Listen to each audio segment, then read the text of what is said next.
ഇഷ്ടമുള്ളവരാണെന്നെങ്കിലെങ്കിൽ ഈ ഒരു creamy mushroom white sauce pasta കൂടി ഒന്ന് ട്രൈ ചെയ്ത് നോക്കുക. അതിന് വേണ്ടിയിട്ട് നമുക്ക് ഏത് പാസ്ത വേണമെങ്കിലും എടുക്കാം. ഞാനിവിടെ മാക്രോണിയാണ് എടുത്തിരിക്കുന്നത്.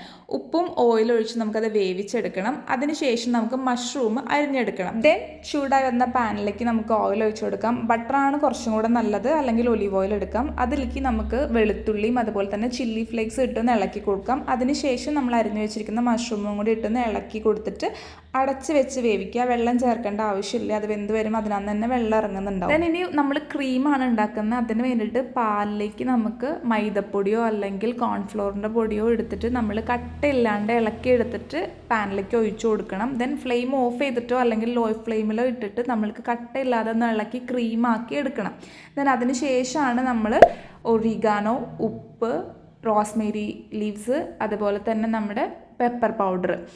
റോസ്മേരി ലീവ്സ് ഓപ്ഷണലാണ് കേട്ടോ, അത് ഇട്ടില്ലെങ്കിലും കുഴപ്പമൊന്നുമില്ല, ഞാൻ ഉള്ളതുകൊണ്ട് ഇട്ടുന്നു മാത്രം. ദെൻ അതൊന്ന് ഇളക്കി കൊടുത്തതിന് ശേഷം നമ്മൾ മാക്രോണി, അതായത് പാസ്ത ആഡ് ചെയ്ത് കൊടുക്കുന്നുണ്ട്. നല്ല രീതിയിൽ ഇളക്കി കൊടുക്കുക. ആ ക്രീം പാസ്തേൻ്റെ എല്ലാ ഭാഗത്തും വരുന്ന രീതിയിൽ നല്ല പോലെ ഇളക്കി എടുത്തിട്ടുണ്ടെങ്കിൽ ഈ ഒരു ടെക്സ്ചറിലാണ് നമുക്ക് കിട്ടുന്നുണ്ടായിരിക്കുക. സോ നമ്മുടെ creamy mushroom white sauce pasta ready ആയിട്ടുണ്ട്. നിങ്ങൾക്ക് ഇതിൻ്റെ കൂടെ ചീസ് വേണമെങ്കിൽ ആഡ് ചെയ്യാം, അതുപോലെ തന്നെ ചിക്കൻ വേണമെങ്കിൽ ചെറുതാക്കി അരിഞ്ഞിട്ട് ചിക്കനും ആഡ് ചെയ്ത് എടുക്കാം. അങ്ങനെയും ടേസ്റ്റാണ് കേട്ടോ. അപ്പോൾ സ്പൈസൊക്കെ അധികം ഇഷ്ടമില്ലാത്തവരാണെങ്കിൽ നിങ്ങൾക്ക് ഇതുപോലെ ട്രൈ ചെയ്താൽ എന്തായാലും ഇഷ്ടപ്പെടും. അപ്പോൾ ട്രൈ ചെയ്ത് നോക്കിയിട്ട് അഭിപ്രായങ്ങൾ പറയുക. അപ്പോൾ അത്രയേ ഉള്ളൂ. See you, by.